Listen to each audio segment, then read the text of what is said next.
I recently posted a video to assist novice videographers with settings for the Sony A6300. It's available by clicking the eye in the upper right-hand corner. I didn't discuss picture profiles or using an external recorder. This is part 2. With picture profiles, I'm going to take the scene from the crispy, detailed, and saturated video look to a more cinematic feel. You may not agree, but I feel that a slightly softer image with a less exaggerated dynamic range and more realistic color is more pleasing. Of course, this can be done in post-production if that makes more sense to you. This is a follow-up, part 2, to explore the potential that picture profiles offer. This guidance can be used for many Sony models, the A7 series, as well as recent RX10 and RX100 models that have picture profiles.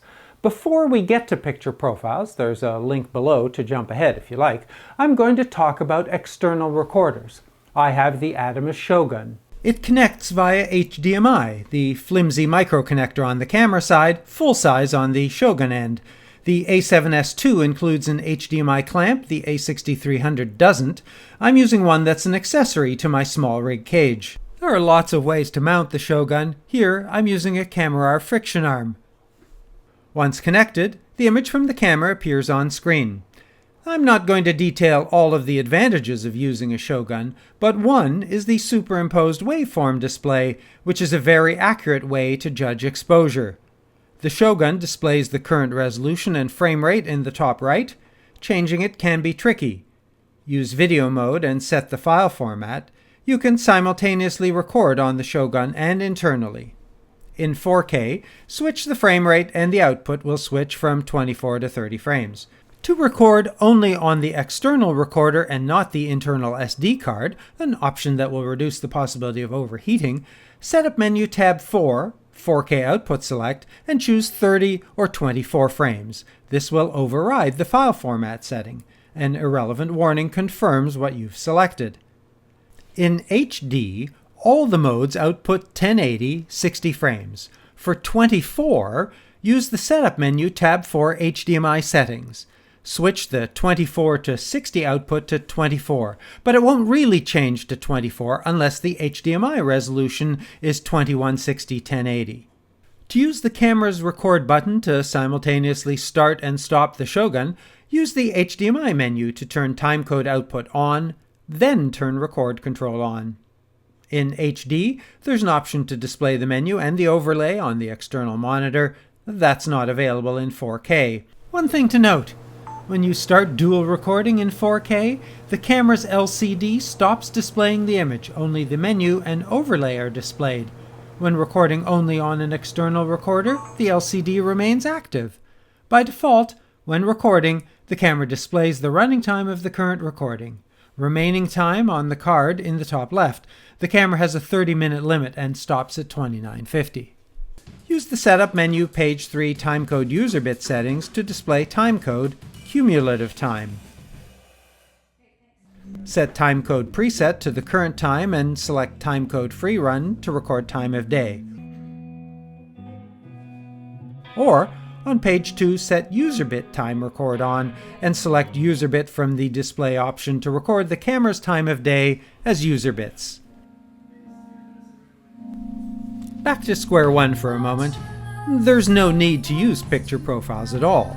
The default picture profile offsetting delivers high-quality images that look like video recordings. They'll be nicely contrasty with saturated colors, perfectly designed for TV or computer screen viewing, as they correspond to the specifications of the Rec. 709 standard, which was developed for and used by HD video displays.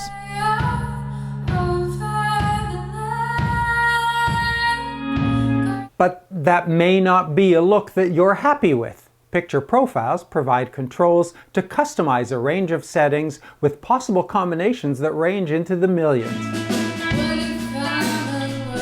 The A6300 has 9 picture profile presets. Some earlier camera models only have 7. Each profile can be customized, and you should be aware that any profile can be reset to the default. By the way, this is the only way to reset a profile. Resetting the whole camera doesn't do it. It's helpful to start by reading Sony's Help for Creators website, which provides some insight into the purpose or rationale for the default profiles, although it does not provide guidance for specific situations for using them. Don't switch the profiles on without checking on Setup Page tab 1 that the camera's LCD will display the image properly. Gamma Display Assist Auto works for me.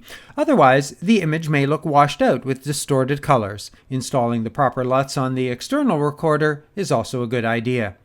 Making adjustments to the settings in picture profiles is all about personal preference, the look of your production.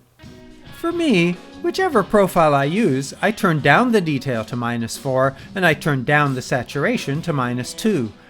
The two important settings are the dynamic range of the image controlled by the gamma. This changes the sensor's response to light. The default gamma in HD displays is Rec or ITU 709, which displays 7 or 8 stops of range. Other curves offer different sensitivities to darker or brighter areas. S-Log 2 and 3 offer a wider range, up to 14 stops. If you'd like to see that demonstrated, click the eye. We won't be able to see those 14 stops until we all have 4K HDR displays, so that extended range will have to be contained within the 7 or 8 stops offered in Rec 709, and that's why color grading is needed. As you can see, the wider range means lower contrast in a typical image, which is why I don't recommend S-Log 2 or 3 unless the scene requires it. And that kind of range occurs primarily in exteriors when the subject is in the shade and the background in sun. The reason I don't recommend it for other scenes is the A6300's recording bit depth, which is only 8-bit, and bit rate, which is only 100 megabits. And that doesn't really provide a lot of information, so there's not much latitude to play with when making adjustments. And although all scenes can be color corrected, tuned, or graded, the nature of S-Log makes it kind of mandatory. Incidentally, S-Log has a minimum ISO of 800 or 1600. Best to have an ND filter on hand for exteriors. The second setting is the color mode. Again, the default is the color space defined by Rec 709, the HDTV standard. Again, the S-gamut curves provide a larger color space that only a very few displays can currently handle. Showing you the settings on a single scene or a test pattern isn't a fair way to represent them. I recommend some experimentation and trial with the scenes you plan to shoot to determine a preference. So, what did Tom and I decide for Emily's CD launch performance at Burdock?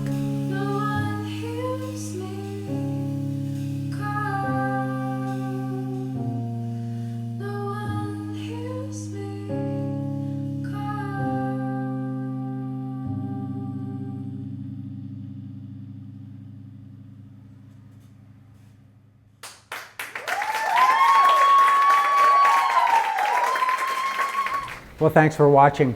I hope this helps. If you have questions or suggestions, please use the comments below. I do read and reply to all relevant and civil questions.